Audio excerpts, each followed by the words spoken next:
Je me tiens devant le juge, les mains tremblantes sur le bois sombre du pupitre. Mon fils, Thomas, me pointe du doigt comme si j'étais une inconnue, comme si je n'avais pas veillé des nuits entières à son chevet quand il était fiévreux, comme si je n'avais pas sacrifié mes propres aspirations pour lui permettre de réaliser les siennes. Cette vieille ne sait que gaspiller ce qu'elle ne mérite pas. Il prononce ces mots d'une voix que je ne lui connais pas, une voix chargée d'un venin que je n'aurais jamais cru entendre de mon propre enfant. Le juge Martin hoche discrètement la tête en consultant les documents posés devant lui. L'avocate de Thomas, une femme en tailleur gris qui me toise avec mépris depuis mon entrée dans la salle, esquisse un sourire de victoire anticipée. J'ai l'impression que le sol se dérobe sous mes pieds. J'ai 72 ans. Jamais je n'aurais cru finir ainsi, dans un tribunal, face à l'unique enfant que j'ai mis au monde, à l'écouter réclamer jusqu'au dernier centime de l'héritage que mon mari, Alain, m'a laissé en fermant les yeux pour toujours, il y a 6 mois. Mais ce qu'ils ignorent tous, ce que même mon propre fils ne soupçonne pas, c'est que je m'apprête à prononcer 3 mots qui vont tout faire basculer. 3 mots qui feront blêmir le juge et réduiront Thomas au silence le plus total. Si vous vous êtes déjà senti trahi par votre propre sang, si un être que vous chérissiez de toute votre âme vous a un jour tourné le dos pour l'argent, alors vous devez entendre la suite. Car cette histoire n'est pas seulement la mienne, c'est celle de toutes les mères qui ont été jugées, méprisées et oubliées par les enfants qu'elles ont élevés. Il y a 6 mois, mon existence était radicalement différente. Alain vivait encore, affaibli certes, luttant contre ce cancer qui lui ravissait ses forces jour après jour. Malgré tout, nous étions heureux.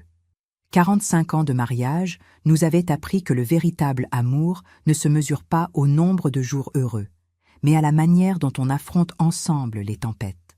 Alain était un homme aux mains travailleuses et au cœur d'or. Quand nous nous sommes mariés, il ne possédait rien d'autre qu'un vieux camion et un rêve fou, bâtir sa propre société de transport. Je faisais des ménages pour l'aider à payer le gasoil. Nous avons mangé des pâtes pendant des mois pour économiser chaque sou, mais nous avons réussi. À force de sacrifices, de nuits blanches, de chaque goutte de sueur, nous avons bâti quelque chose à partir de rien. L'entreprise a prospéré.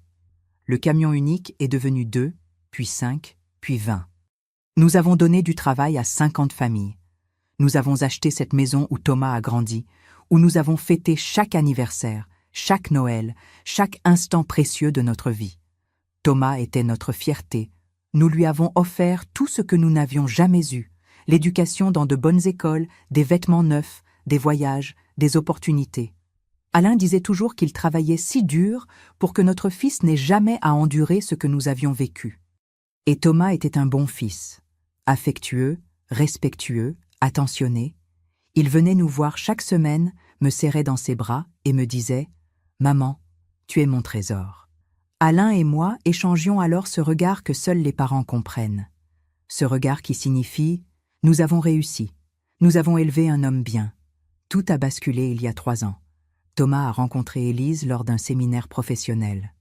Elle était élégante, toujours parfaitement mise, juchée sur des talons hauts et baignant dans un parfum coûteux. Dès le premier jour où il l'a amenée à la maison, j'ai senti que quelque chose clochait. Sa façon d'inspecter notre intérieur, comme pour estimer la valeur de chaque objet. Sa manière de me parler, avec cette politesse factice qui dissimule mal le mépris. Mais Thomas était amoureux, ou du moins il le croyait. Ils se sont mariés 6 mois après leur rencontre. Durant la cérémonie, Alain m'a serré la main et a murmuré « J'espère que nous nous trompons à son sujet ». J'ai hoché la tête, bien que mon cœur sût déjà que nous avions vu juste. Les visites de Thomas ont commencé à s'espacer. D'abord toutes les 2 semaines, puis 1 fois par mois, puis uniquement pour les grandes occasions. Il avait toujours un prétexte, le travail, les embouteillages, des obligations avec la famille d'Élise. Quand il venait, elle l'accompagnait, et son regard continuait d'évaluer, de calculer, de jauger la valeur de chaque bien dans notre maison. Puis Alain est tombé malade. Le diagnostic a été un coup de massue. Cancer du pancréas, stade avancé. Les médecins nous donnaient 6 mois, peut-être 1 an avec de la chance. J'ai appelé Thomas en larmes. J'avais besoin de mon fils. J'avais besoin que son père le voie avant qu'il ne soit trop tard. Thomas est venu, Mais Élise est restée dans la voiture. Elle est allergique aux hôpitaux, a-t-il justifié. Je n'ai rien dit, mais Alain m'a regardé avec ses yeux fatigués qui pourtant discernèrent la vérité mieux que personne. Durant ces derniers mois, je me suis occupée d'Alain de toute mon âme. Je lui donnais ses médicaments, je faisais sa toilette quand il ne le pouvait plus, je lui lisais ses livres préférés, je lui tenais la main pendant les longues nuits de souffrance. Thomas passait nous voir, mais de moins en moins, toujours pressé, consultant sa montre, avec Élise qui l'attendait quelque part. Un après-midi, 2 semaines avant la fin, mon mari m'a demandé d'appeler son avocate, Maître Dupont. C'était une femme d'un certain âge, une amie de la famille, depuis des décennies. Alain s'est enfermé avec elle dans notre bureau pendant 2 heures. J'ai attendu dehors, percevant le murmure de leur voix à travers la porte. Quand Maître Dupont est sorti, elle avait les yeux humides. Elle m'a prise dans ses bras et m'a dit « Nathalie, votre mari est un homme d'une grande sagesse. Gardez-lui votre confiance, même lorsqu'il ne sera plus là. » Je n'ai pas compris ce qu'elle insinuait, mais j'ai acquiescé. Alain est mort à la maison, dans notre lit, ma main dans la sienne. Ses dernières paroles furent « Pardonne-moi pour ce qui va suivre, mon amour, mais c'était nécessaire. Protégez-la, Maître Dupont. » Je n'ai pas compris. J'ai seulement pleuré, serrant son corps contre moi jusqu'à ce qu'il devienne froid. Les obsèques ont attiré une foule immense. Les 50 familles dont l'emploi dépendait de l'entreprise sont venues dire adieu à l'homme qui leur avait donné travail et dignité. Thomas était là, en costume noir, avec Élise à ses côtés, vêtue d'une robe couleur bordeaux qui semblait bien trop élégante pour un enterrement. Il n'a pas versé une seule larme pour le père qui lui avait tout donné. Une semaine après l'enterrement, Maître Dupont est venu chez moi avec un épais dossier. Je me suis assise sur ce canapé où Alain et moi avions regardé tant de films, où nous avions bâti nos projets d'avenir, où nous avions vieilli main dans la main. « Nathalie, je dois vous lire le testament d'Alain », dit-elle d'une voix douce, mais ferme. J'ai hoché la tête, m'attendant à entendre ce que j'imaginais déjà. Tout me revenait, et reviendrait ensuite à Thomas après ma disparition. Mais il y avait autre chose. Quelque chose qu'Alain avait ajouté de sa propre main dans les dernières pages. Maître Dupont lut lentement, comme si chaque mot pesait une tonne.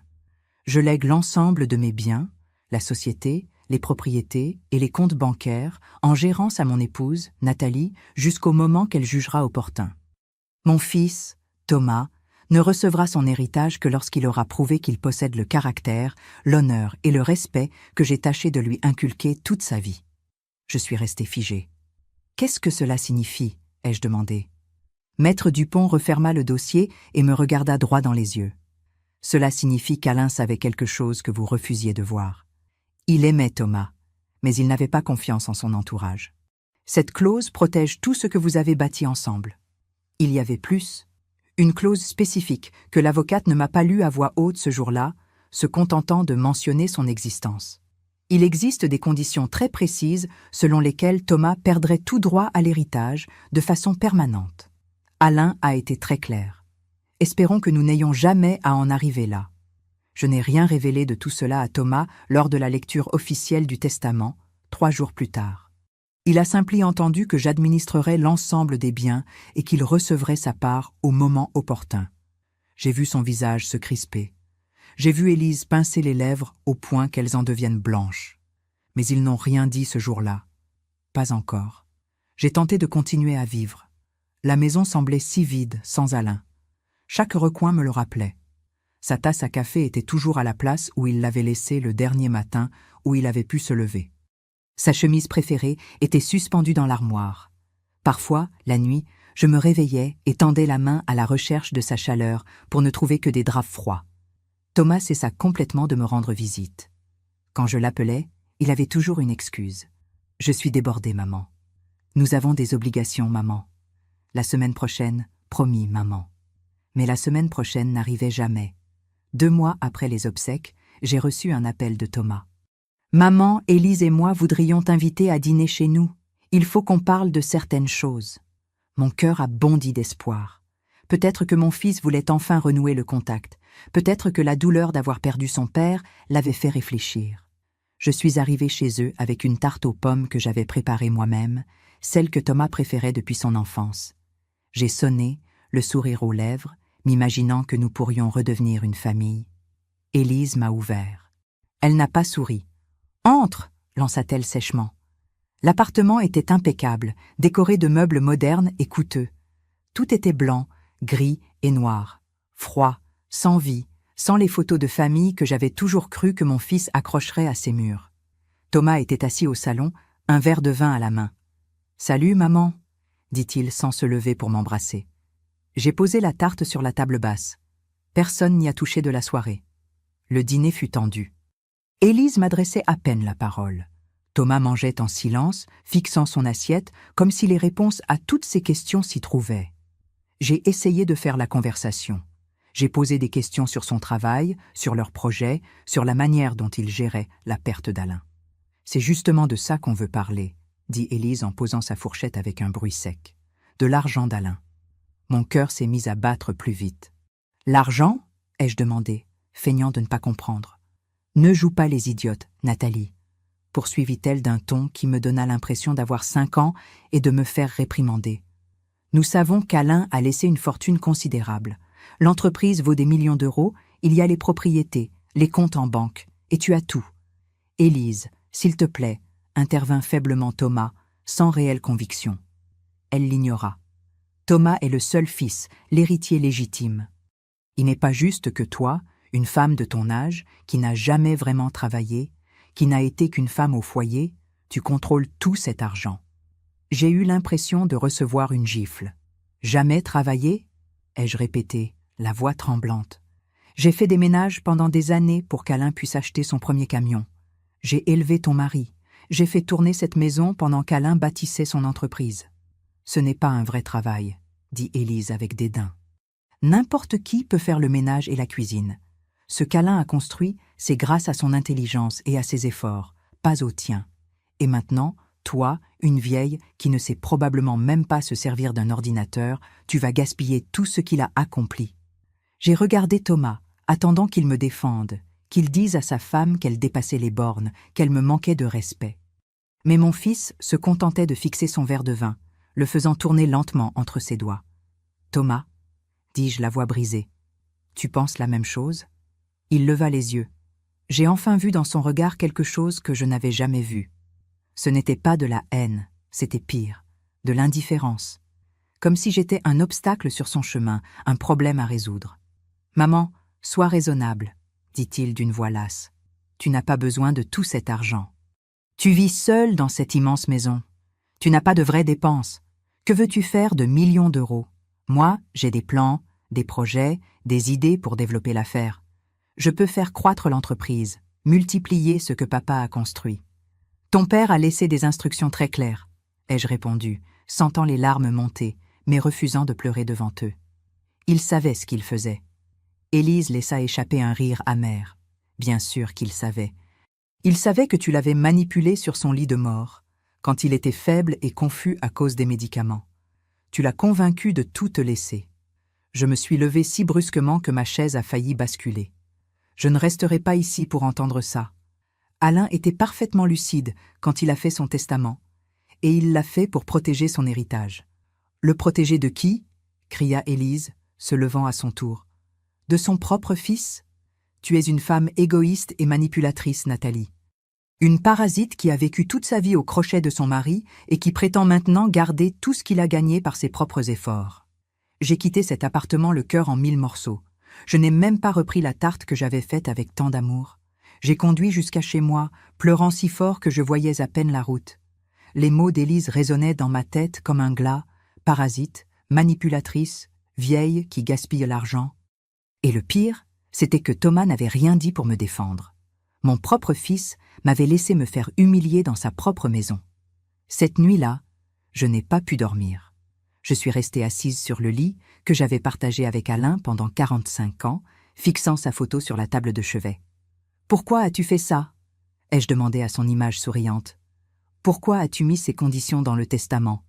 Tu savais que cela arriverait. » Mais les photos ne répondent pas, et les morts gardent leur secret pour toujours. Les semaines suivantes furent un enfer silencieux. Thomas m'appela une fois pour s'excuser du comportement d'Élise, mais ses mots sonnaient faux, comme s'ils étaient répétés. Elle était stressée, maman. Elle ne pensait pas ce qu'elle disait.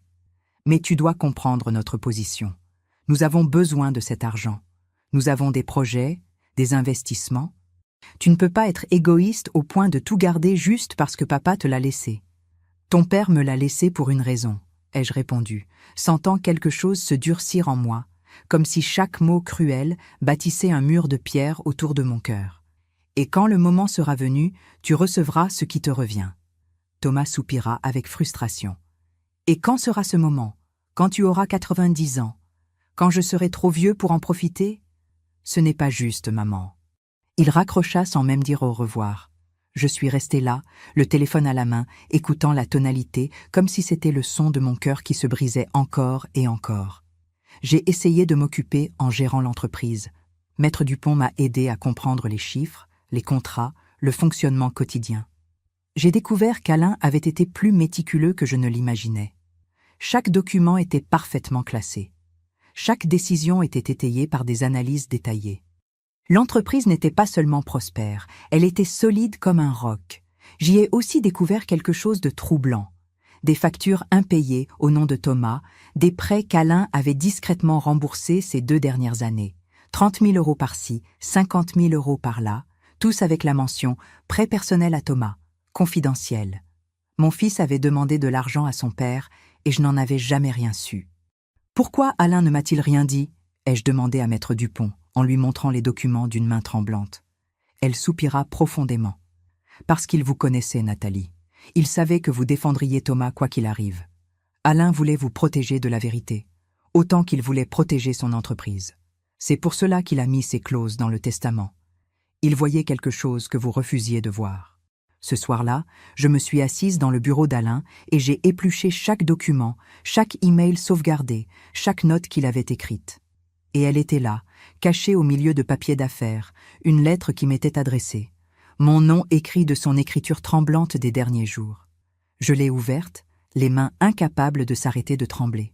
« Ma chère Nathalie, » commençait-elle. « Si tu lis ceci, c'est que je ne suis plus avec toi, et cela signifie probablement que Thomas te met la pression pour l'argent.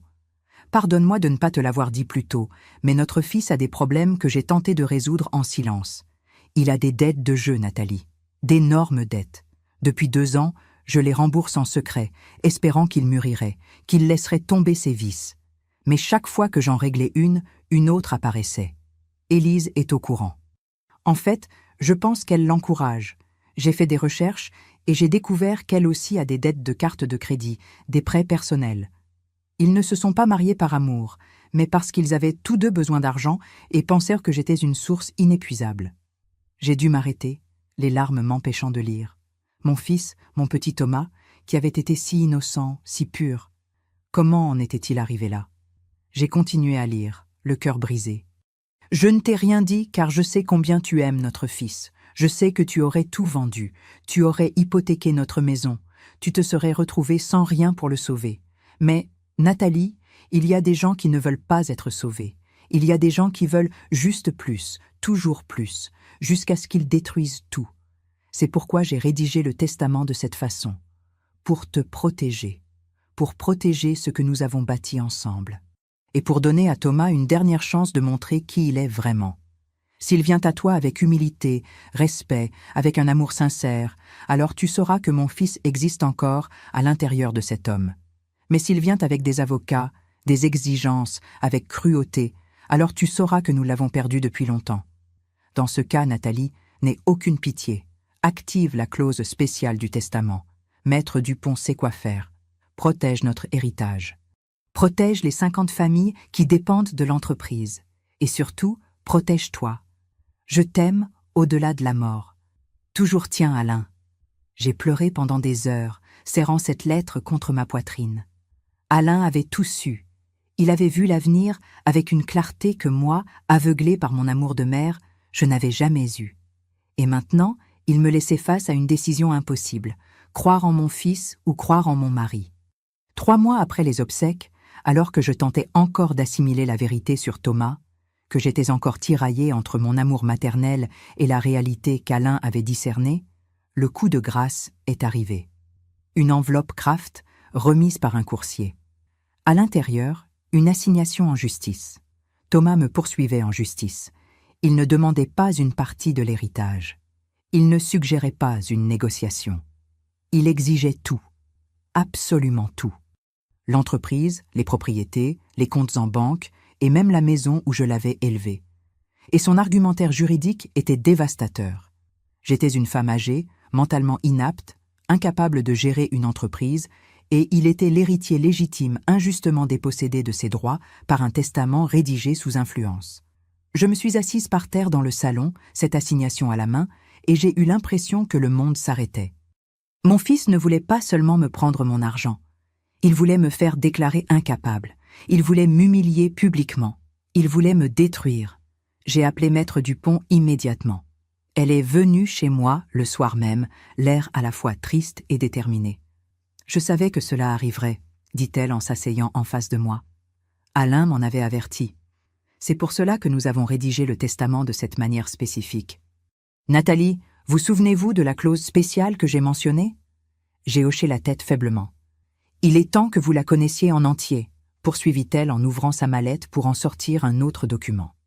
Alain a écrit ceci. « Si mon fils Thomas tente par des voies légales de retirer à mon épouse ce que je lui ai laissé, s'il la signe en justice, s'il la traîne au tribunal, s'il tente de la faire déclarer inapte ou utilise de quelque manière que ce soit la loi pour la dépouiller de son héritage, alors il perd automatiquement tout droit à recevoir la moindre part de mon patrimoine.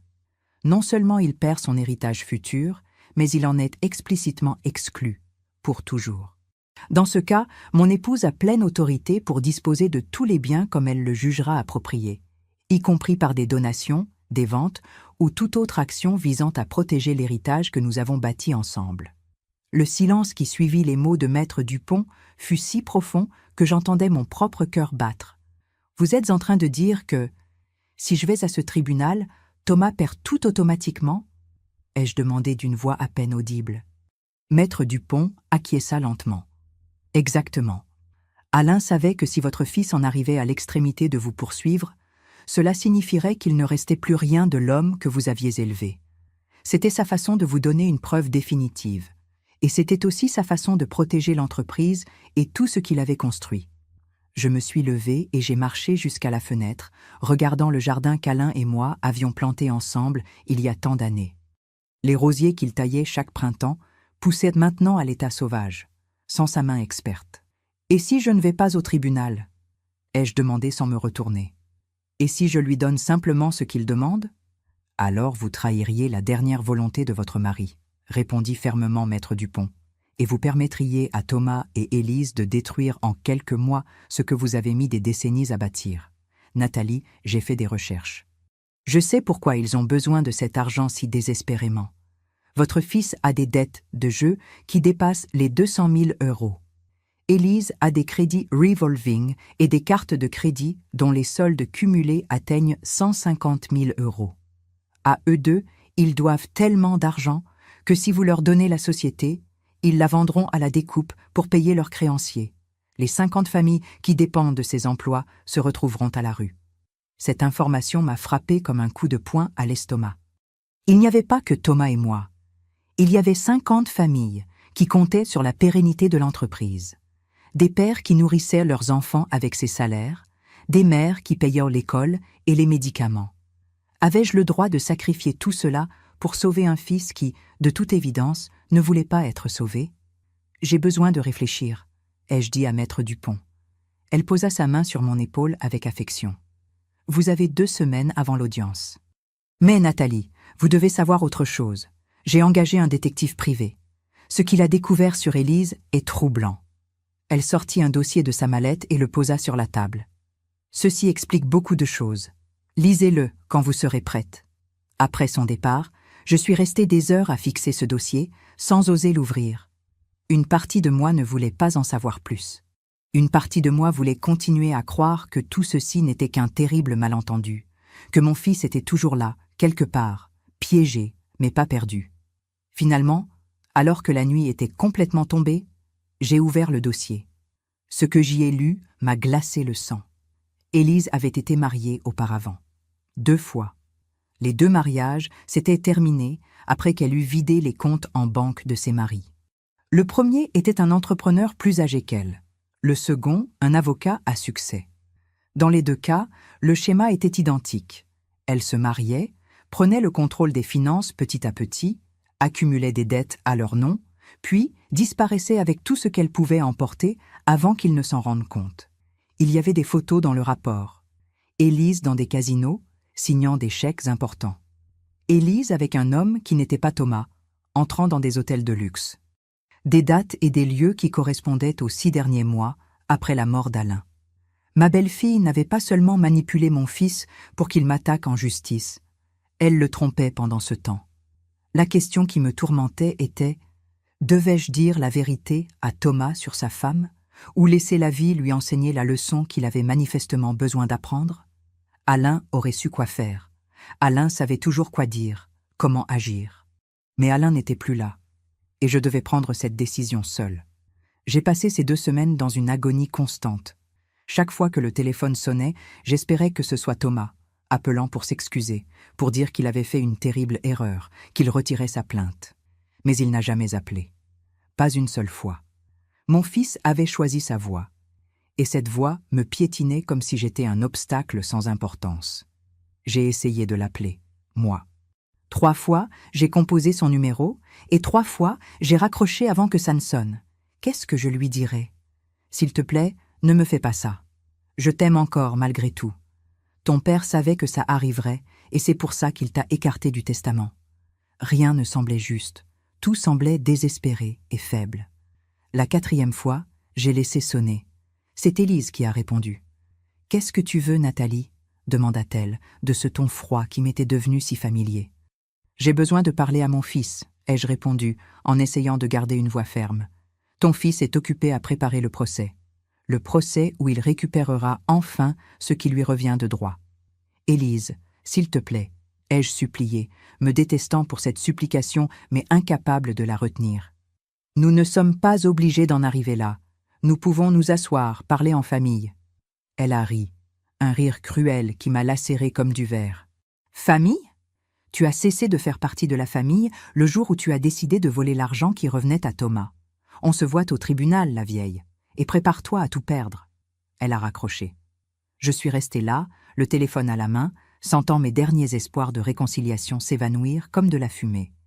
Il n'y avait plus de retour en arrière possible. Thomas avait fait son choix et je devais faire le mien. La veille de l'audience, j'ai ressorti la lettre d'Alain et je l'ai relue en entier. Cette fois, je n'ai pas pleuré. Cette fois, j'ai senti quelque chose de différent grandir en moi. Ce n'était ni de la haine, ni de la vengeance, c'était de la clarté.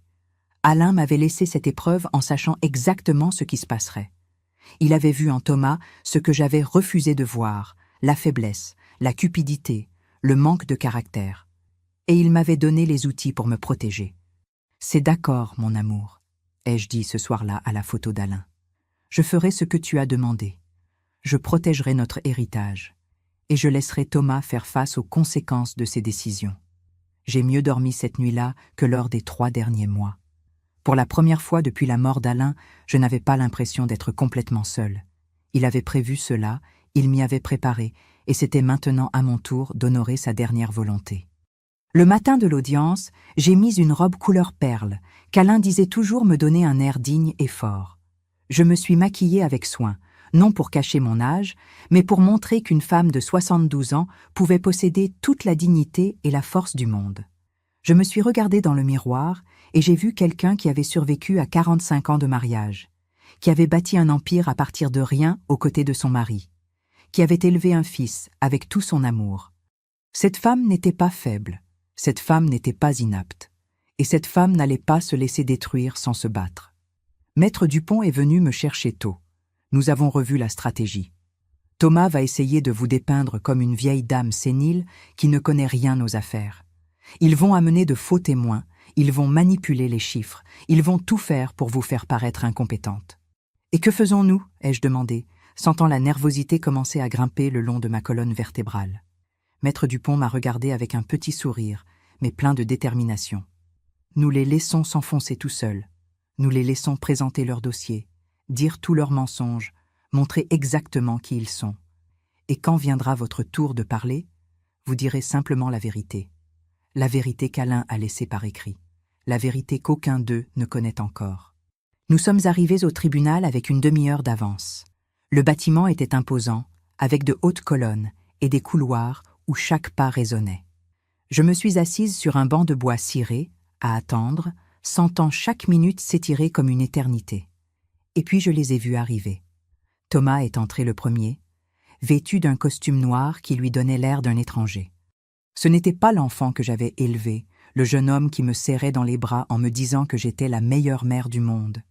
C'était un homme que je ne reconnaissais pas, le regard dur, la mâchoire serrée. Derrière lui venait Élise, dans une robe couleur ivoire et des talons si hauts qu'ils claquaient sur le sol en marbre. Elle m'a regardé avec un sourire triomphant, comme si elle avait déjà gagné. Leur avocate était une femme grande et sévère, aux cheveux noirs coupés courts dans un style agressif, portant une mallette en cuir coûteuse et une expression qui disait qu'elle ne perdait jamais une affaire. Elle s'est présentée comme maître Petit, spécialiste des litiges successoraux.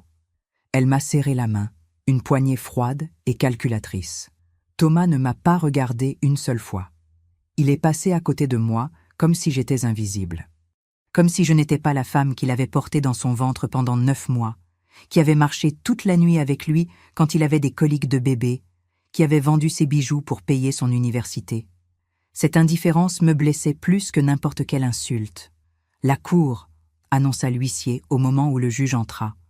Le juge Martin était un homme d'une 60aine d'années, les cheveux gris parfaitement coiffés et des lunettes à monture dorée. Il avait l'expression de quelqu'un qui avait vu trop de familles se déchirer pour de l'argent. Il s'assit, ajusta ses papiers et ouvrit l'audience.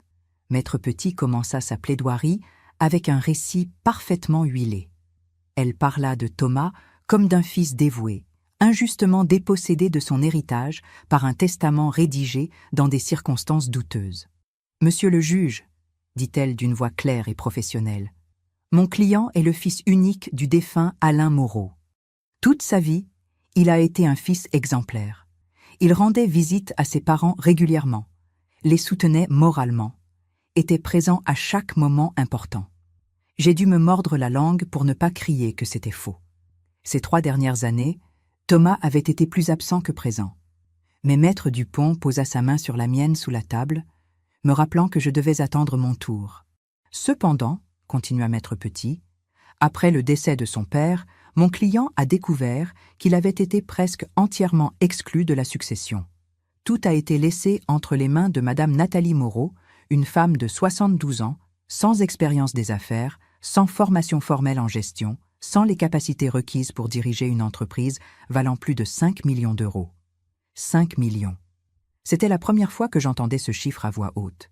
Alain et moi avions construit quelque chose qui valait 5 millions d'euros, à partir d'un seul vieux camion.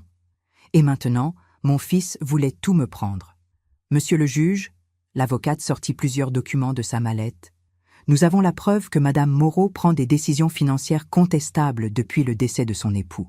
Elle a refusé des offres d'achat lucratives pour l'entreprise. Elle conserve des biens immobiliers qui pourraient être vendus pour un profit significatif. Et plus inquiétant encore, elle refuse de consulter son fils, l'héritier naturel, pour toute décision importante. Tout cela était faux. Je n'avais refusé aucune offre, car je n'en avais reçu aucune. Je gardais les propriétés parce qu'elles généraient des revenus constants pour l'entreprise. Et la raison pour laquelle je ne consultais pas Thomas, c'est qu'il ne s'était jamais intéressé aux affaires avant de savoir combien d'argent était en jeu. Ensuite, ils ont appelé le premier témoin. Un homme qui s'est présenté comme conseiller financier, quelqu'un qui aurait prétendument travaillé avec Alain. Je ne l'avais jamais vu de ma vie. Il a témoigné qu'Alain lui avait fait part de ses inquiétudes quant à mes capacités mentales dans les derniers mois de sa vie. Il disait que sa femme était confuse, qu'elle oubliait des choses importantes, qu'elle avait du mal à comprendre les concepts financiers de base. Mentit-il effrontément sous serment. Maître Dupont se leva immédiatement. « Objection, monsieur le juge. Ce témoin n'a jamais travaillé avec monsieur Moreau. Il n'apparaît sur aucun document de l'entreprise. Il n'y a aucune trace de paiement à son nom, aucun email, ni aucune correspondance prouvant qu'il ait eu le moindre contact avec le défunt. » Le juge Martin fronça les sourcils et regarda Maître Petit. Avez-vous des preuves que ce témoin a effectivement travaillé avec M. Moreau? L'avocate hésita un instant, à peine perceptible. Mais je l'ai vu. Il travaillait comme consultant externe, monsieur le juge.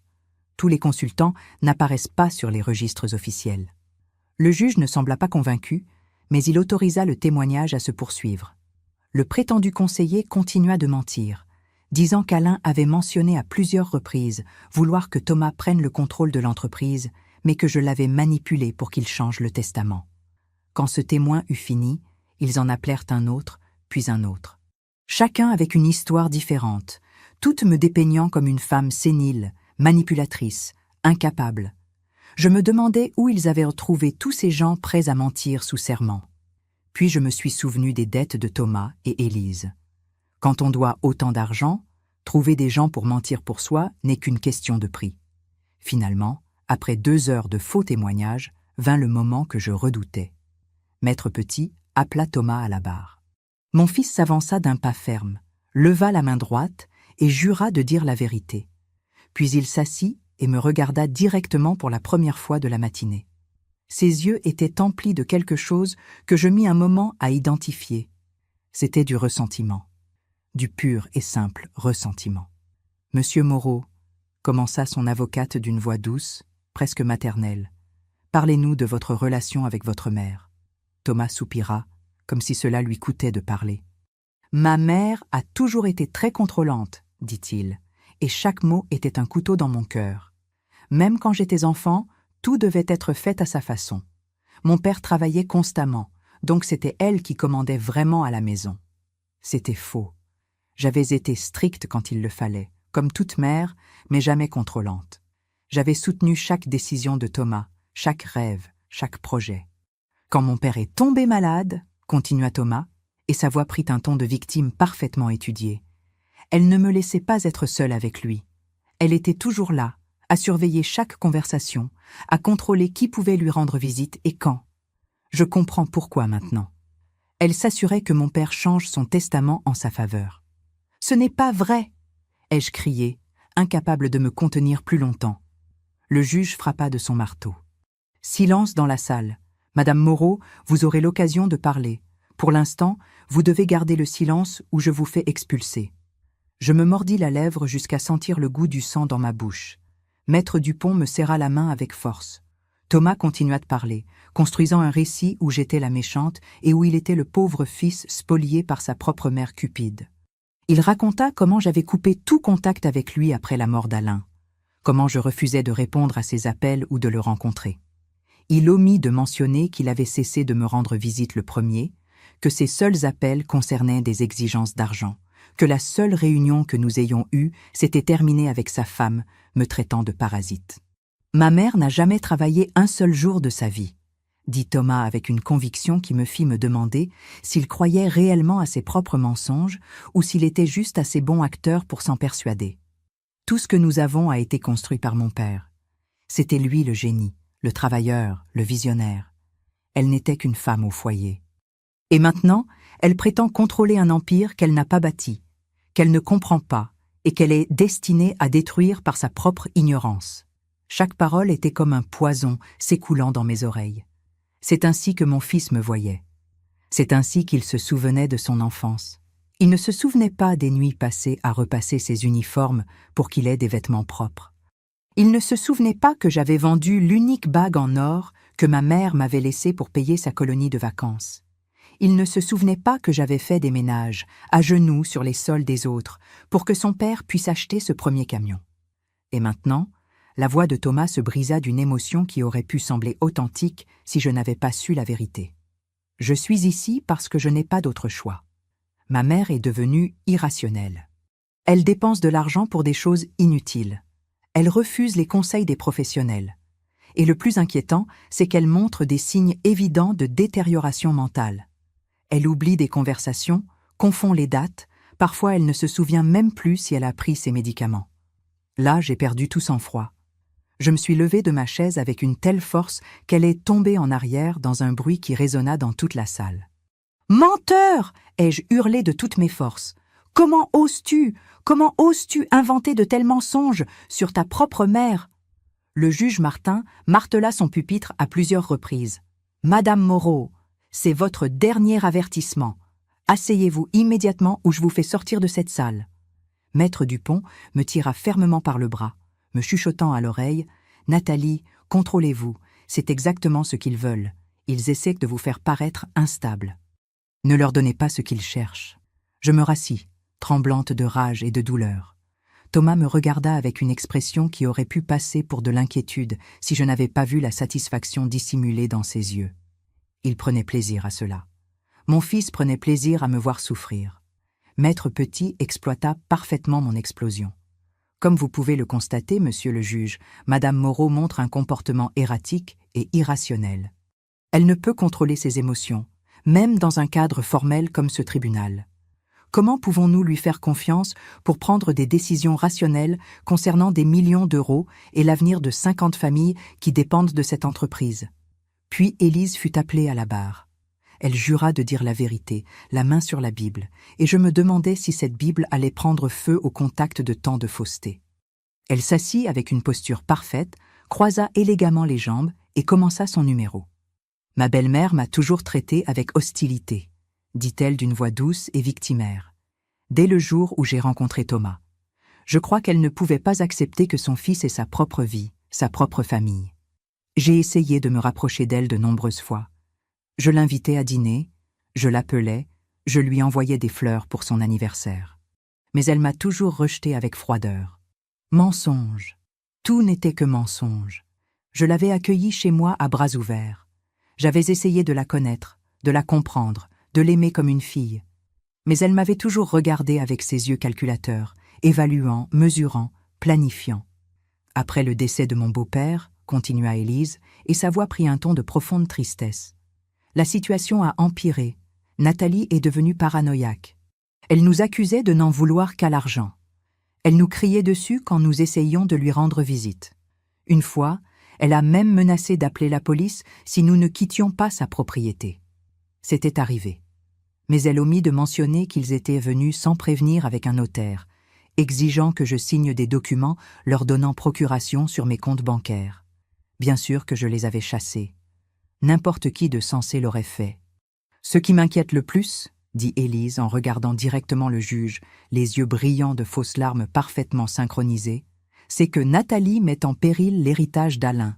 Il a travaillé toute sa vie pour bâtir cette entreprise, et elle est maintenant entre les mains de quelqu'un qui ne connaît rien aux affaires, qui refuse d'écouter les conseils, qui laisse tout se détériorer par pur orgueil et entêtement. Le juge Martin prenait des notes pendant qu'Élise parlait. J'essayais de lire son expression, mais c'était impossible. C'était un professionnel qui avait perfectionné l'art de ne rien laisser paraître. Quand Élise eut terminé son témoignage, elle retourna s'asseoir à côté de Thomas, qui lui prit la main dans un geste de soutien qui me donna la nausée. Maître Petit s'approcha de l'estrade du juge avec l'assurance de la victoire. « Monsieur le juge, nous avons clairement démontré que Madame Nathalie Moreau n'a ni la capacité mentale ni l'expérience requise pour gérer un patrimoine de cette ampleur.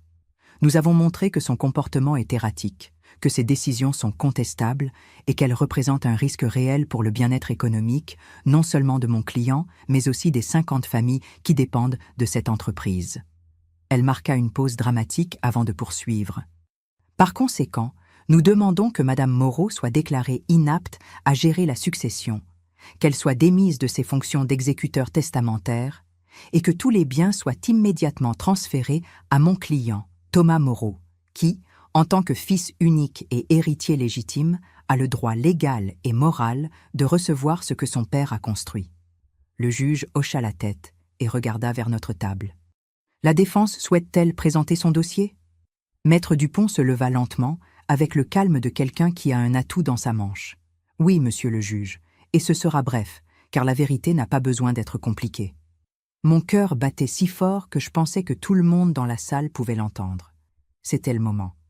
Maître Dupont commença d'une voix claire. « Monsieur le juge, tout ce que vous avez entendu ce matin est un récit soigneusement construit, basé sur des mensonges, de faux témoins et de la manipulation émotionnelle. La vérité est beaucoup plus simple, et elle est documentée dans le testament original d'Alain Moreau. Un document qui a été rédigé en pleine lucidité, certifiée par des médecins et attestée par des notaires. Elle sortit un dossier de sa mallette. Mais avant d'entrer dans les détails juridiques, j'aimerais que Madame Nathalie Moreau partage quelque chose avec ce tribunal, quelque chose que son fils a clairement oublié ou a choisi d'ignorer. Nathalie, veuillez venir à la barre. Je me suis levée, les jambes flageolantes. J'ai marché vers la barre des témoins, sentant le poids de tous les regards sur moi. L'huissier me fit jurer de dire la vérité. J'ai posé ma main sur la Bible et j'ai juré, sachant que chaque mot que j'allais prononcer serait la vérité. Même si elle faisait mal, même si elle détruisait mon fils, même si elle mettait fin à toute possibilité de réconciliation. Je me suis assise et j'ai regardé le juge Martin droit dans les yeux. « Monsieur le juge, je m'appelle Nathalie Moreau, j'ai 72 ans. J'ai été mariée à Alain Moreau pendant 45 ans, jusqu'à sa mort il y a 6 mois. Et je suis ici parce que mon unique fils me poursuit en justice pour de l'argent qu'il estime lui appartenir. » Ma voix était plus ferme que je ne l'escomptais. Maître Dupont m'avait préparé à ce moment, mais rien ne pouvait vraiment me préparer à regarder mon fils dans les yeux tout en détruisant ses mensonges un par un. Mon fils dit que je n'ai jamais travaillé. C'est faux. J'ai fait des ménages pendant 10 ans pour que son père puisse acheter son premier camion. J'ai travaillé au bureau de l'entreprise pendant 20 autres années, tenant la comptabilité, m'occupant des clients, organisant les tournées. Je n'ai pas de diplôme de grande école de commerce, c'est vrai. Mais j'ai bâti cette entreprise aux côtés de mon mari, brique par brique, de mes propres mains. Je vis Thomas serrer la mâchoire. Élise lui chuchotait quelque chose à l'oreille, probablement de garder son calme. Mon fils dit que je l'ai exclu de ma vie après la mort de son père. C'est également faux. Il a cessé de me rendre visite bien avant cela. Les seules fois où il m'a appelé ces 6 derniers mois, c'était pour exiger de l'argent. Mon fils dit que je montre des signes de démence, que j'oublie des choses, que je suis irrationnel. C'est totalement faux. J'ai sorti de mon sac un dossier que Maître Dupont m'avait donné ce matin. J'ai ici des rapports médicaux des 3 derniers mois, des examens cognitifs complets réalisés par 3 neurologues différents. Tous certifient que je suis en pleine possession de mes facultés mentales. Ma mémoire est parfaite, mon jugement est clair, et je suis plus que capable de prendre mes propres décisions. Le juge Martin tendit la main, et l'huissier prit les documents pour les lui remettre. Je l'ai vu les parcourir avec attention, ses sourcils se haussant légèrement. « Ce sont des rapports très complets », commenta-t-il. « Pourquoi avez-vous décidé de passer ces examens, Madame Moreau ?»« Parce que mon avocate m'avait prévenu que cela arriverait, » ai-je répondu en regardant fixement Thomas. Elle m'a dit que mon fils tenterait de me faire déclarer inapte pour me voler ce que son père m'avait laissé. Alors je me suis préparée. Je me suis assurée d'avoir toute la documentation nécessaire pour prouver que je suis parfaitement saine d'esprit et capable. Maître Dupont s'avança alors avec un autre dossier. « Monsieur le juge, nous avons également les états financiers de l'entreprise des 6 derniers mois. Depuis que Madame Moreau en a pris le contrôle total, l'entreprise a augmenté ses bénéfices de 22%. Elle a signé 3 nouveaux contrats importants. Elle a amélioré les conditions de travail des employés. Et elle a maintenu un endettement nul. Pour quelqu'un de prétendument inapte, ce sont des résultats extraordinaires. » Je vis Maître Petit blêmir. De toute évidence, il ne s'attendait pas à ce que nous ayons une documentation aussi complète. Le juge examina les états financiers avec un intérêt croissant. « Ces chiffres sont impressionnants, » admit-il. « Madame Moreau, comment avez-vous réussi cette croissance ?»« En écoutant les gens qui connaissent vraiment l'entreprise, » ai-je répondu honnêtement. Les directeurs que mon mari a formés pendant des années, les chauffeurs qui sont avec nous depuis le début. Je ne prétends pas tout savoir, monsieur le juge, mais je sais reconnaître le talent et la loyauté quand je les vois. Et je sais que ma responsabilité n'est pas seulement de protéger l'argent, mais de protéger les 50 familles qui dépendent de cette entreprise pour survivre. C'est alors que Maître Dupont lâcha la bombe que j'attendais. « Monsieur le juge, il y a quelque chose que le plaignant et son avocate ignorent au sujet du testament d'Alain Moreau. Quelque chose qui change complètement la donne dans cette affaire. » Elle sortit un document épais et le plaça devant le juge. Ceci est le testament complet, pas la version résumée qui a été lue après les obsèques. Il contient des clauses spécifiques qui n'ont jamais été révélées publiquement. Le juge prit le document et commença à le lire. Le silence dans la salle était si profond que je pouvais entendre ma propre respiration. Je vis les yeux du juge parcourir les lignes, son expression passer de neutre à surprise, puis à quelque chose qui ressemblait à du respect mêlé de tristesse. « C'est extraordinaire », murmura le juge, plus pour lui-même que pour la salle. Puis il leva les yeux et regarda fixement Thomas. « Monsieur Moreau, aviez-vous connaissance de cette clause du testament de votre père ?» Thomas semblait confus. « Quelle clause, monsieur le juge ?» J'ai lu le testament. Tout revenait à ma mère, avec la vague promesse que je recevrais ma part au moment opportun. « Il y a plus que cela, » dit le juge d'une voix grave. « Bien plus. » Il regarda maître Dupont. « Préférez-vous l'expliquer ou voulez-vous que je le lise à voix haute ?» Maître Dupont me regarda, et j'ai hoché la tête. Il était temps que toute la vérité éclate. « Permettez-moi de le lire, » dit maître Dupont en reprenant le document. Sa voix emplit la salle des mots qu'Alain avait écrits, sachant exactement ce qui allait se passer. Testament d'Alain Moreau. Clause spéciale, rédigée 2 semaines avant son décès. Moi, Alain Moreau, en pleine possession de mes facultés mentales, certifié par les médecins présents, établis ce qui suit. Tous mes biens sont placés en gérance, administrés par mon épouse Nathalie Moreau. Mon fils, Thomas, n'est pas exclu de l'héritage, mais son accès à celui-ci est conditionnel. Thomas se pencha en avant sur sa chaise, enfin totalement attentif. « Les conditions sont les suivantes, » poursuivit maître Dupont. « Thomas recevra son héritage lorsqu'il remplira l'une des conditions suivantes. Premièrement, qu'il prouve sur une période minimale de 2 ans qu'il peut conserver un emploi stable et vivre selon ses moyens, sans accumuler de dettes de jeu ou de prêts irresponsables. Deuxièmement, qu'il montre un respect sincère envers sa mère et reconnaisse le sacrifice que ses 2 parents ont fait pour lui. Troisièmement, qu'il démontre un intérêt réel pour le bien-être de l'entreprise et de ses employés, et pas seulement pour sa valeur monétaire. Le visage de Thomas était passé de la confusion à l'horreur. « Mais il y a une clause additionnelle, » dit maître Dupont, et sa voix se fit plus dure. Une clause qu'Alain espérait ne jamais avoir à utiliser, mais qu'il a incluse par précaution. Et je cite textuellement, « Si mon fils Thomas poursuit sa mère en justice, la traîne au tribunal, tente de la faire déclarer inapte ou utilise de quelque manière que ce soit des moyens légaux pour tenter de la dépouiller de ce que je lui ai laissé, alors il perd automatiquement et irrévocablement tout droit à une quelconque part de mon patrimoine. Dans ce cas, Nathalie aura l'autorité absolue pour disposer de tous les biens comme elle le jugera approprié, y compris par des donations complètes si elle le décide. » Le silence qui suivit fut assourdissant. Je vis le sang quitter le visage de Thomas. Je vis Élise se lever à moitié de sa chaise, incrédule. Je vis maître Petit fermer les yeux, sachant qu'elle venait de perdre l'affaire avant même qu'elle n'ait vraiment commencé. « Non, » murmura Thomas, « ce n'est pas possible. Mon père n'aurait pas fait ça. » Le juge Martin brandit le document. Ce testament a été rédigé devant 3 notaires, 2 médecins certifiant la capacité mentale de M. Moreau et a été légalement enregistré. Il est parfaitement valide. Je me suis alors levé du banc des témoins. Maître Dupont m'avait dit que c'était mon heure, le moment de dire les 3 mots qui allaient tout changer. J'ai marché vers le centre de la salle, regardant mon fils droit dans les yeux, pour la première fois avec une clarté absolue sur qui il était vraiment. « Je n'ai rien hérité », ai-je déclaré d'une voix claire et forte qui résonna dans chaque recoin de la salle. Les 3 mots que j'avais répétés, que j'avais craint de dire, mais qui sortaient maintenant avec une certitude absolue. Tout le monde me regardait sans comprendre. Le juge Martin fronça les sourcils. « Que voulez-vous dire par là, Madame Moreau ?» J'ai pris une profonde inspiration avant de continuer. « Je veux dire exactement cela, monsieur le juge. Je n'ai rien hérité. Mon mari ne m'a pas légué sa fortune. Ce que mon mari a fait, c'est me charger de protéger son héritage jusqu'à ce que son fils se montre digne de le recevoir. Je ne suis pas la propriétaire de ces 5 millions d'euros. J'en suis la gardienne, la protectrice.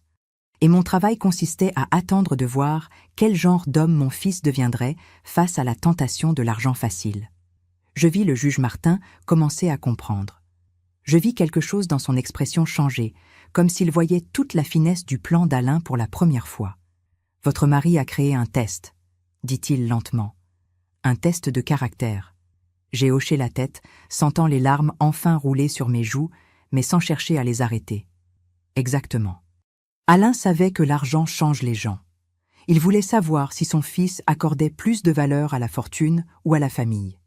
Il voulait savoir si Thomas serait capable d'attendre, de respecter, de faire confiance, ou s'il courait immédiatement au tribunal pour prendre par la force ce que son père voulait lui donner par amour. Je me suis tournée vers Thomas, qui avait maintenant la tête entre les mains. Et maintenant, j'ai ma réponse. Maintenant, je sais ce que tu as choisi, mon fils. Tu as choisi l'argent.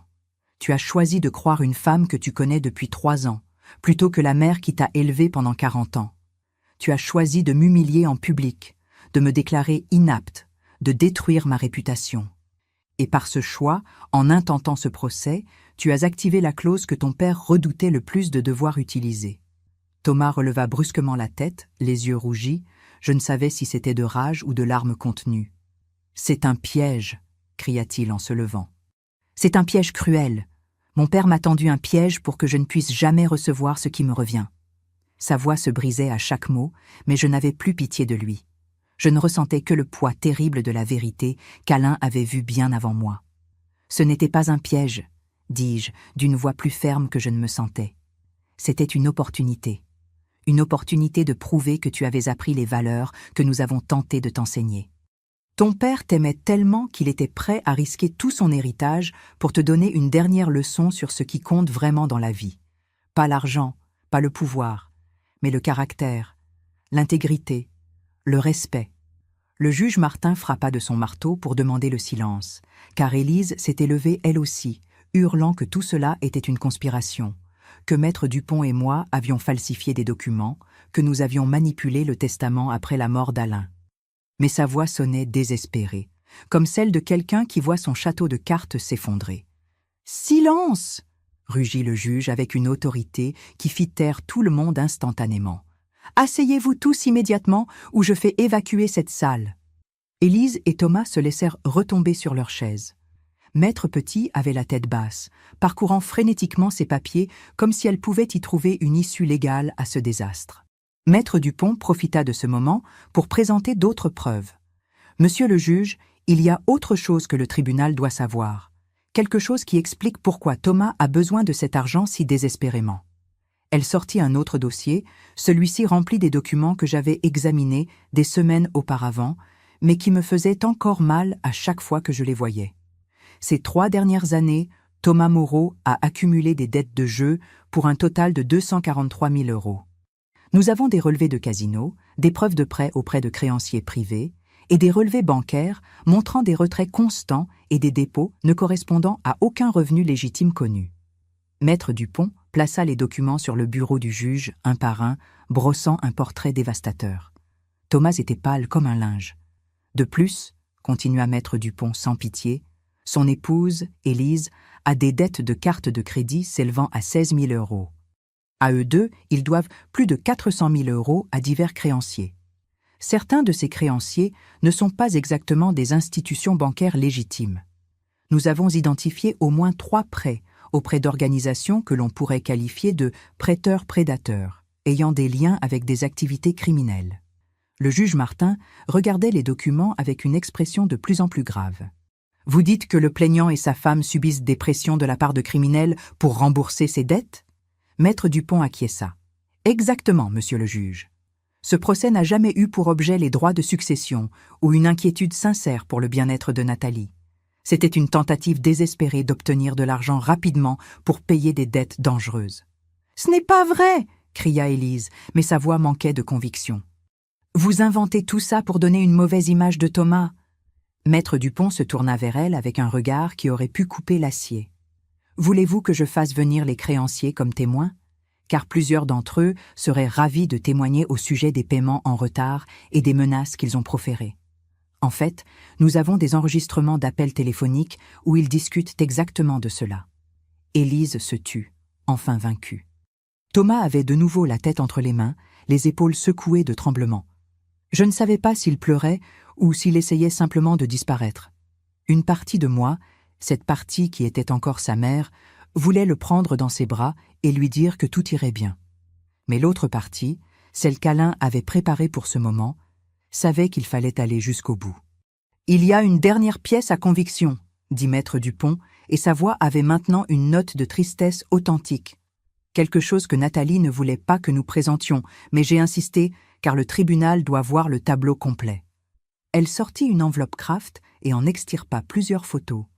Ce sont des photos prises par un détective privé au cours des 3 derniers mois. Elle montre Élise Moreau en compagnie d'un autre homme, pas son mari. Entrant dans des hôtels, des restaurants chers, payant toujours avec des cartes de crédit au nom des 2 époux. Les photos passèrent de main en main jusqu'au juge. Je ne voulais pas regarder, mais je n'ai pas pu m'en empêcher. Élise était là, riant avec un homme plus jeune, entrant dans un hôtel de luxe, sa main sur le dos de l'homme avec une familiarité qui ne laissait aucune place au doute. Les dates sur les photos correspondaient à des jours où elle avait dit à Thomas qu'elle avait des réunions de travail ou des obligations familiales. Thomas leva enfin les yeux lorsque l'huissier plaça les photos devant lui. J'ai vu le moment exact où son monde s'est effondré. J'ai vu comment il regardait chaque image, comment son visage passait de l'incrédulité à la reconnaissance, puis à une dévastation totale. Il se tourna lentement vers Élise, qui fixait maintenant le sol, sans aucune défense possible. « Élise ?» Sa voix n'était qu'un murmure brisé. « Qu'est-ce que c'est ?» Elle ne répondit pas. Elle ne le pouvait pas. Il n'y avait pas de mots pour expliquer l'inexplicable. Il n'y avait pas d'excuse pour justifier l'injustifiable.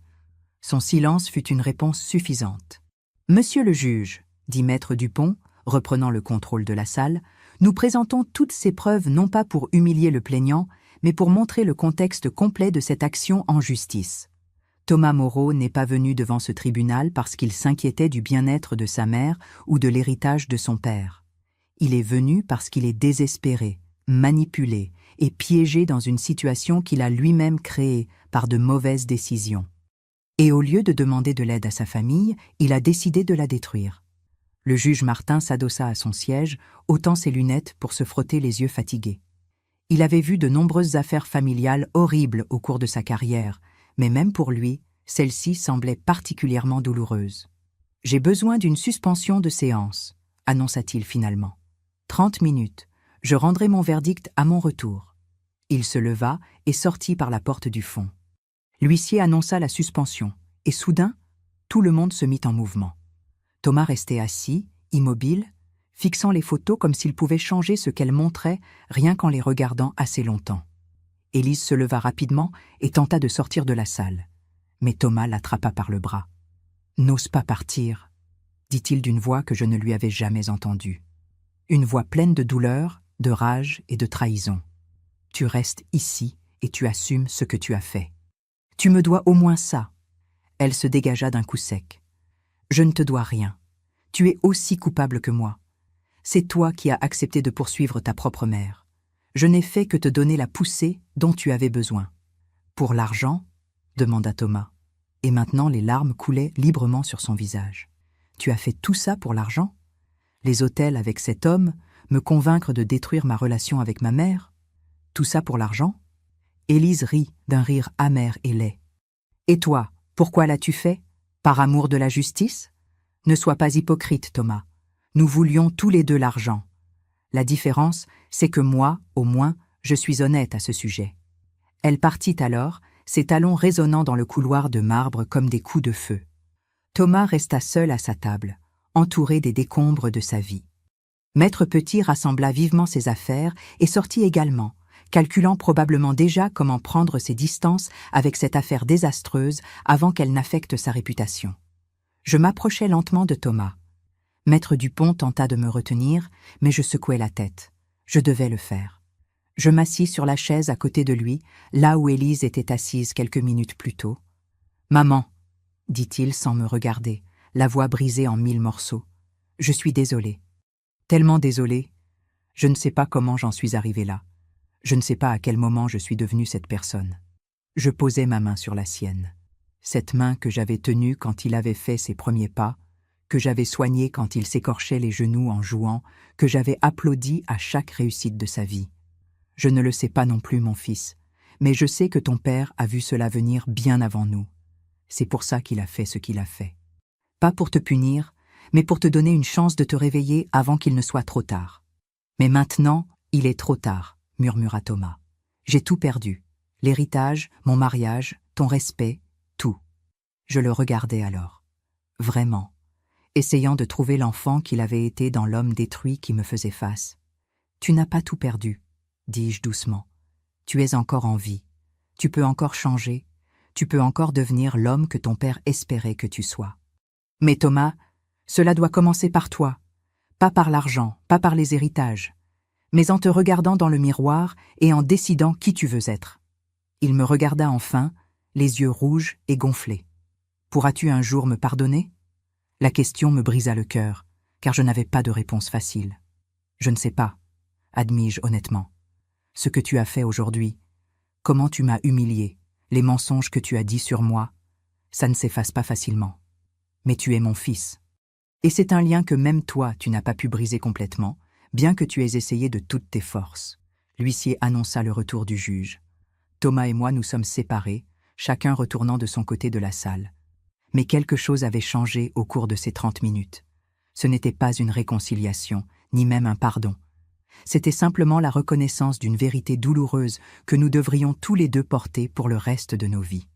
Le juge Martin entra d'un air solennel, s'assit, organisa ses papiers et nous regarda tous avec la gravité de quelqu'un qui s'apprête à changer des vies pour toujours. J'ai examiné toutes les preuves présentées. J'ai lu le testament complet d'Alain Moreau à plusieurs reprises et je dois dire qu'en 30 ans de carrière judiciaire, je n'ai jamais vu un document aussi méticuleusement conçu, ni une situation aussi tragiquement prévisible. Il marqua une pause, laissant ces mots s'installer dans la salle. Monsieur Alain Moreau n'était pas seulement un entrepreneur à succès, c'était un homme qui connaissait profondément la nature humaine. Il a vu la faiblesse de son fils et, au lieu de simplement l'exclure de son héritage, il lui a donné un test. Une opportunité de prouver que les valeurs qu'il avait tenté de lui inculquer toute sa vie s'étaient suffisamment enracinées pour résister à la tentation de l'argent facile. Le juge regarda directement Thomas. « Monsieur Moreau, vous avez échoué à ce test. Non seulement vous avez échoué, mais vous l'avez fait de la manière la plus spectaculaire possible. Vous avez poursuivi votre propre mère. Vous avez tenté de la faire déclarer inapte avec de faux témoignages. Vous l'avez humiliée publiquement avec des accusations infondées. Et tout cela pendant que votre femme vous trompait et que vous accumuliez tous deux des dettes que vous comptiez payer avec l'argent de votre famille. » Thomas avait de nouveau baissé la tête, incapable de soutenir le regard du juge. « Par conséquent, » continua le juge Martin d'une voix qui résonnait d'autorité finale, « conformément aux clauses spécifiques du testament d'Alain Moreau, je déclare que Thomas Moreau a irrévocablement perdu tout droit à une quelconque part de l'héritage de son père. La plainte est rejetée avec préjudice, ce qui signifie qu'elle ne peut être présentée à nouveau. Et Madame Nathalie Moreau conserve l'autorité complète sur tous les biens de la succession pour en disposer comme elle le jugera approprié. » Le marteau frappa la table avec un son qui marqua la fin de tout. Il n'y eut pas de cri, pas de protestation. Juste un silence lourd et définitif. Maître Petit avait disparu pendant la suspension de séance et n'était jamais revenu. Élise n'était pas là non plus. Thomas resta seul dans sa défaite, entouré des conséquences de chaque mauvaise décision qu'il avait prise ces 3 dernières années. Je suis sorti du tribunal avec Maître Dupont à mes côtés. Le soleil brillait dehors, un contraste cruel avec l'obscurité de ce qui venait de se passer à l'intérieur. « Vous avez réussi », m'a dit Maître Dupont en posant une main sur mon épaule. « Vous avez protégé l'héritage d'Alain, exactement comme il le voulait. » J'ai hoché la tête, mais je ne ressentais aucune victoire, seulement un vide immense là où, autrefois, se trouvait ma famille. Les jours suivants furent étranges. La nouvelle du procès avait fuité dans le milieu des affaires. Certains m'appelaient pour me féliciter, d'autres simplement pour les ragots. J'ai ignoré tout le monde. Je me suis enfermé dans la maison qu'Alain et moi avions construite ensemble et, pour la première fois depuis des mois, je me suis permis de vivre vraiment mon deuil. Pas seulement le deuil de mon mari, mais celui de mon fils. Car même si Thomas était toujours en vie, le fils que je connaissais était mort à un moment donné au cours de ces 3 dernières années. 2 semaines après le procès, j'ai pris une décision. J'ai appelé Maître Dupont et je lui ai demandé d'organiser une réunion avec les principaux directeurs de l'entreprise et les représentants des employés. Quand tout le monde fut réuni dans la salle de conférence qu'Alain avait utilisée pendant des décennies, je leur ai expliqué mon plan. L'entreprise vaut 5 millions d'euros, commençai-je, en regardant les visages des gens qui avaient travaillé fidèlement aux côtés de mon mari pendant des années. Et après mûre réflexion, j'ai décidé ce que j'allais en faire. Je vais créer un fonds de fiducie qui garantira la pérennité de l'entreprise, le maintien de tous vos emplois et une redistribution équitable des bénéfices entre tous ceux qui contribuent à son succès. Je vis la surprise sur leurs visages. De plus, continuai-je, je vais faire don de 2 millions d'euros à des organisations qui aident les personnes dépendantes au jeu et les victimes d'abus financiers. Je le ferai au nom d'Alain, car je sais qu'il aurait voulu que son héritage serve à empêcher d'autres familles de vivre ce que nous avons vécu. L'un des plus anciens directeurs, un homme nommé Robert, qui avait travaillé avec Alain depuis le début, leva la main. « Et vous, Madame Moreau, qu'allez-vous faire du reste ?» J'ai souri pour la première fois depuis des semaines. Avec le reste, je vais vivre modestement, comme Alain et moi avons toujours vécu. Je n'ai pas besoin de manoir ni de luxe. J'ai besoin de paix et de savoir que j'ai honoré la dernière volonté de l'homme que j'ai aimé pendant 45 ans. 1 mois après le procès, Thomas est apparu à ma porte. Je ne lui avais pas parlé depuis ce jour au tribunal. Il avait l'air différent. Plus mince, des cernes profonds, portant des vêtements simples au lieu de ses costumes coûteux. « Je peux entrer ?» demanda-t-il d'une voix à peine audible. Je le laissai entrer et nous nous sommes assis dans le salon où nous regardions des films quand il était enfant. « J'ai divorcé d'Élise, » dit-il après un long silence. Ou plutôt, c'est elle qui a divorcé de moi au moment où il est devenu clair qu'il n'y aurait pas d'argent. Elle a disparu avec cet homme des photos. Elle n'a même pas laissé de mots. Je n'ai rien dit. J'ai simplement attendu qu'il continue. J'ai tout vendu pour payer les dettes les plus urgentes. Ma voiture, mes meubles, mes vêtements chers, tout. Et je dois encore près de 100 000 euros, de l'argent que je ne pourrai probablement jamais rembourser. « Pourquoi es-tu ici, Thomas ?» ai-je finalement demandé. Il me regarda avec des yeux qui semblaient enfin voir la réalité avec clarté. « Parce que j'ai besoin de te dire quelque chose que j'aurais dû dire il y a des mois. Tu avais raison. Papa avait raison. Je suis devenu quelqu'un de méconnaissable. J'ai laissé la cupidité, j'ai laissé Élise, j'ai laissé mes propres faiblesses me transformer en un monstre capable de détruire sa propre mère pour de l'argent. » Les larmes coulaient sur son visage. Maintenant, de vraies larmes de remords qu'aucune comédie ne pouvait simuler. « Je ne suis pas ici pour te demander pardon, parce que je sais que je ne le mérite pas. Je ne suis pas ici pour te demander de l'argent, parce que je sais que j'ai perdu ce droit pour toujours. Je suis ici simplement pour te dire que je suis désolé. Désolé pour chaque mot cruel que j'ai dit dans ce tribunal. Désolé pour chaque mensonge que j'ai raconté. Désolé d'avoir gâché la dernière leçon que papa a essayé de m'enseigner. » Je sentis quelque chose commencer à s'adoucir en moi, mais pas complètement. La douleur était encore trop fraîche, la trahison trop profonde. « J'apprécie que tu sois venu dire cela, » répondis-je avec précaution. « Mais Thomas, les mots sont faciles. Le vrai repentir se prouve par des actions, sur la durée, pas par des excuses dans un moment de désespoir. » Il hocha la tête, essuyant ses larmes du dos de la main. « Je sais. C'est pour ça que je ne te demande pas de me pardonner maintenant. Je te dis juste que je vais passer le reste de ma vie à essayer de devenir l'homme que papa espérait que je sois. L'homme que vous méritiez, lui et toi, comme fils.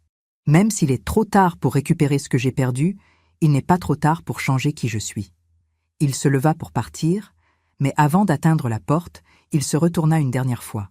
« Une dernière chose, maman. »« Merci. » Je fronçai les sourcils, confuse. « Te remercier ? Pourquoi ? » ?»« Pour ne pas avoir renoncé au testament de papa, pour avoir été assez forte pour faire ce qu'il t'a demandé, même si cela signifiait me perdre. Parce que si tu m'avais donné cet argent quand je l'exigeais, j'aurais fini mort ou en prison. En me le refusant, même si ça n'en a pas l'air maintenant, tu m'as probablement sauvé la vie. » Il partit alors, et je restai seule à nouveau dans cette maison pleine de souvenirs. Mais cette fois, le silence semblait différent. Ce n'était pas le silence de la défaite, mais celui de la résolution. Alain avait eu raison sur tout, sur Thomas, sur Élise, sur ce que l'argent peut faire aux gens. Et il m'avait laissé les outils pour protéger son héritage et, peut-être sans le savoir, pour sauver notre fils de lui-même. 6 mois plus tard, l'entreprise continuait de croître. Les employés travaillaient avec une fierté renouvelée, sachant qu'ils faisaient partie de quelque chose de plus grand qu'une simple affaire. Les familles qui dépendaient de ces salaires pouvaient dormir tranquilles. Et le nom d'Alain Moreau était devenu synonyme d'intégrité dans notre communauté. Thomas a trouvé du travail comme chauffeur de camion, le même travail que son père avait fait 45 ans plus tôt, à ses débuts. Je le voyais de temps en temps, toujours de loin, toujours avec cette expression de détermination humble de celui qui reconstruit sa vie à partir de zéro. Nous n'avions pas reparlé depuis ce jour dans mon salon, mais je me tenais informée par d'autres personnes. J'ai entendu dire qu'il remboursait ses dettes, petit à petit. J'ai entendu dire qu'il avait commencé à assister à des réunions pour les joueurs dépendants. J'ai entendu dire qu'il vivait dans un petit appartement et que chaque centime qu'il gagnait servait à payer ce qu'il devait ou à ses besoins essentiels. Un après-midi, alors que je regardais de vieilles photos d'Alain et moi, j'ai trouvé une dernière lettre qu'il avait cachée entre les pages de notre album de mariage. Elle m'était adressée avec l'instruction de ne l'ouvrir qu'une fois que tout serait terminé. Les mains tremblantes, j'ai rompu le sceau. « Ma chère Nathalie, disait-elle de son écriture familière, si tu lis ceci, c'est que mon plan a fonctionné, bien qu'à un coût probablement terrible pour ton cœur de mère. Je sais que tu aimais Thomas plus que ta propre vie. Je sais que le protéger était ton instinct le plus fort. C'est pourquoi je savais que tu avais besoin que je prenne cette décision pour toi. Non pas parce que je n'avais pas confiance en toi, mais parce que je te connais trop bien. Tu aurais tout sacrifié. Tu aurais donné jusqu'au dernier centime pour sauver notre fils. Et ce faisant, tu l'aurais détruit complètement. Parfois, le plus grand amour consiste à laisser les gens faire face aux conséquences de leurs actes. C'est la chose la plus difficile qu'un parent puisse faire, mais c'est la seule qui puisse vraiment les sauver. J'espère que Thomas comprendra cela un jour. J'espère qu'il utilisera cette seconde chance que nous lui avons donnée. Et s'il ne le fait pas, au moins tu sauras que nous avons tout tenté. Je t'aime au-delà du temps et de la mort. Et même si je ne suis plus là pour te prendre la main, j'espère que tu sentiras ma présence chaque fois que tu prendras une décision difficile. Car les meilleures décisions sont rarement les plus faciles. Toujours tiens, Alain. J'ai plié la lettre soigneusement et je l'ai gardée contre mon cœur. Alain avait raison, comme toujours. Le meilleur héritage n'est pas l'argent que l'on laisse, c'est le caractère que l'on forge. C'est la force que l'on inspire. C'est l'amour qui reste ferme même quand il fait mal. Cette nuit-là, pour la première fois depuis sa mort, j'ai dormi profondément. J'ai rêvé d'Alain jeune, avec son sourire éclatant et ses mains fortes, bâtissant quelque chose de magnifique à partir de rien. Et à mon réveil, j'ai su avec une certitude absolue que j'avais honoré sa mémoire de la seule façon qui comptait vraiment. Le véritable héritage n'est pas ce que l'on laisse à la banque, c'est ce que l'on laisse dans le cœur des gens. Et l'argent ne pourra jamais acheter ce que Thomas a perdu ce jour-là au tribunal. L'amour inconditionnel et le respect de sa mère. Mais il ne peut pas non plus acheter ce qu'il a finalement gagné. L'opportunité de devenir l'homme qu'il aurait toujours dû être. Si l'on vous a déjà trahi pour de l'argent, si votre propre famille vous a un jour tourné le dos par cupidité, souvenez-vous de ceci. La dignité ne s'hérite pas, elle se construit. Et parfois, le véritable amour signifie dire non, même si cela vous brise le cœur. Car c'est seulement dans l'obscurité la plus profonde que nous pouvons trouver la force de devenir la lumière.